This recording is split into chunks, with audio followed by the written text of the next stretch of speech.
بھارتیوں کے لیے بری خبر ہے اور سب سے خطرناک خبر ہے۔ خبر یہ ہے کہ 24 مہینے میں بھارت کے نقشے کو تبدیل کر دیا جائے گا اور 5 نئے ملک بنیں گے بھارت میں۔ یہ 5 نئے ممالک کون کون سے ہوں گے؟ 2027 میں کون سے بڑے منصوبے کو مکمل کیا جائے گا؟ اس پر آج کی اس ویڈیو میں تفصیل سے بات کریں گے۔ اب بھارت پر صرف پاکستان سے نہیں بلکہ دو اطراف سے بھی نہیں بلکہ 3 اطراف سے J-10C ایک ساتھ حملہ کریں گے، کیونکہ بنگلہ دیش نے بھی بڑا اعلان کر دیا ہے اور پاکستانی J-10C کے پائلٹوں کے لیے چین نے ایک بڑے سرپرائز کا اعلان کیا ہے۔ ایک بڑا سرپرائز بھیجا گیا ہے ان پائلٹس کے لیے جو J-10C اڑاتے ہیں پاکستانی۔ یہ سرپرائز کیا ہے اور اس سے بھارت کو کیا نقصان ہوگا؟ بھارت کی فضائیہ کے اوپر ایک اور اعصابی وار کیا گیا ہے اس سرپرائز کی مدد سے۔ اس کے علاوہ پاکستان کی فوج جو امن مشنز پہ اقوام متحدہ کے لیے کام کرتی ہے، وہاں سے ایک بہت بڑی خوشخبری آئی ہے، اور یہ خوشخبری آئی ہے بنگلہ دیش کے حوالے سے۔ کس طرح سے پاکستان کے فوجیوں نے سوڈان کے اندر امن کو قائم کیا، کس طرح سے پاکستان کے فوجیوں نے سوڈان میں جاری خانہ جنگی کو روکا، اور کس طرح سے پاکستانی فوجیوں نے سوڈان میں بنگالیوں کی مدد کی اور کتنے بنگالیوں کو بچایا اور کس طرح جان پر کھیل کر بچایا، اس پر بات کریں گے۔ قطر نے اسرائیل سے بدلہ لینے کا اعلان کر دیا ہے۔ جی وہی بدلہ جو اسرائیل نے قطر پہ حملہ کیا تھا اور قطر مکمل خاموش ہو گیا تھا، لیکن اب قطر نے کہا ہے کہ بدلہ لیا جائے گا اور بھرپور بدلہ لیا جائے گا۔ اس بدلے کے لیے قطر نے ایک بڑا سرپرائز دیا ہے اسرائیل کو، اور اسرائیل میں تھرتھلی مچ چکی ہے۔ سعودی عرب اور ترکی کے بعد اب قطر کا یہ جو وار ہے، اس وار کے بعد اسرائیل کی حالت دیکھنے لائق ہے۔ اسرائیل کیوں پریشان ہے اس پر بھی بات کریں گے۔ میں نے آپ کو بتایا تھا کل کہ اودھم پور میں فریڈم فائٹرز نے اودھم مچا رکھا ہے، اور مزید تفصیلات آئیں گی تو آپ کو بتاؤں گا۔ تفصیلات آ چکی ہیں اور وہی ہوا جس کا ڈر تھا۔ 10 لاکھ فوج کشمیر میں موجود ہے، اس کے باوجود مٹھی بھر فریڈم فائٹر آتے ہیں، بھارتی فوج کی ٹھکائی کرتے ہیں اور چلے جاتے ہیں، اور پھر وہی ہوا جو ہونا تھا۔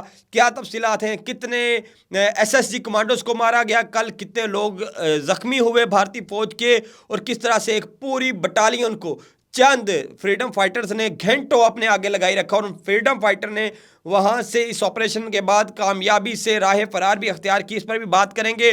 سڈنی میں حملہ ہوا، بھارت، افغانستان اور اسرائیل نے پوری کوشش کی، اپنا مکمل زور لگایا کہ کسی طریقے سے پاکستان کو اس میں ملوث کر کے بدنام کیا جائے، لیکن پھر ہوتا وہی ہے جو اللہ چاہتا ہے، اور اللہ نے بھارت کو ایسا رسوا کیا کہ اب بھارت صفائیاں دینے پہ مجبور ہے، اور آسٹریلیا کی اور گورنمنٹ نے باقاعدہ اعلان کر دیا ہے، اور بھارت نے خود تسلیم کر لیا ہے کہ ہاں یہ قاتل ہمارے شہری تھے، یعنی کہ بھارت کے شہری تھے۔ یہ کیا تفصیلات ہے اس پر بھی بات کریں گے۔ میں ہوں یاسر جرال اور آپ دیکھ رہے ہیں آپ کا اپنا یوٹیوب چینل۔ اللہ جب ظالم کی رسی کھینچتا ہے تو پھر اس کو بڑی سخت گرفت میں لیتا ہے، اور اب بھارت کی اسی گرفت کا آغاز ہو چکا ہے۔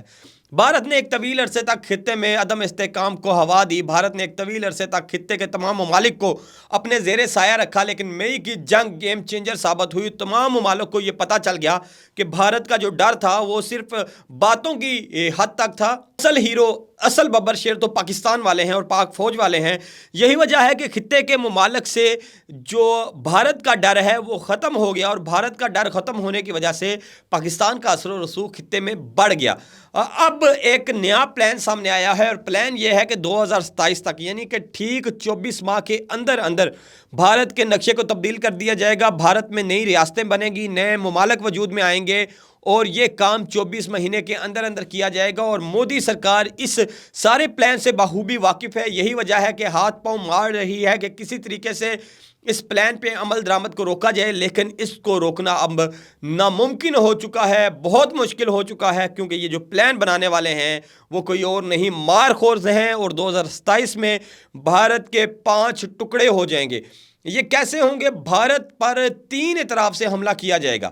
ایک طرف ہوگی چین کی، دوسرا بنگلہ دیش، اور پاکستان پہلے سے ہی تیار بیٹھا ہے، اور پاکستان نے یہ ثابت بھی کیا ہے کہ جب پاکستان بھارت پر وار کرے گا تو ایسا کاری وار کرے گا کہ پوری دنیا کہے گی کہ پاکستان نے وار کیا ہے، اور بھارت کو نانی یاد کروا دی ہے۔ یہی وجہ ہے کہ بھارت اب پریشان ہے، روتا ہے، چپ نہیں ہوتا، اسے سمجھ نہیں آتی کہ اب اس سارے معاملے کو کیسے ٹیکل کیا جائے، اور اروناچل پردیش چین لے کے جا رہا ہے، گریٹر بنگلہ دیش کا نقشہ آ گیا، نیپال گریٹر کا نقشہ آ گیا،